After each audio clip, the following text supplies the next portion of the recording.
Shrimati Annamma A.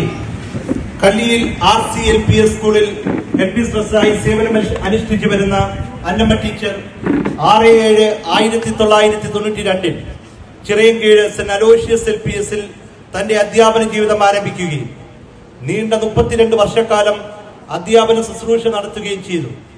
Teachers ഗിൽഡിന്റെ executive അംഗം കൂടിയായ അന്നമ്മ ടീച്ചർക്ക് ആയിരക്കണക്കിന് വിദ്യാർത്ഥികളുടെ ജീവിത വീഥികളിൽ നവചൈതന്യ വിളക്കായി മാറുവാൻ സാധിച്ചിട്ടുണ്ട്.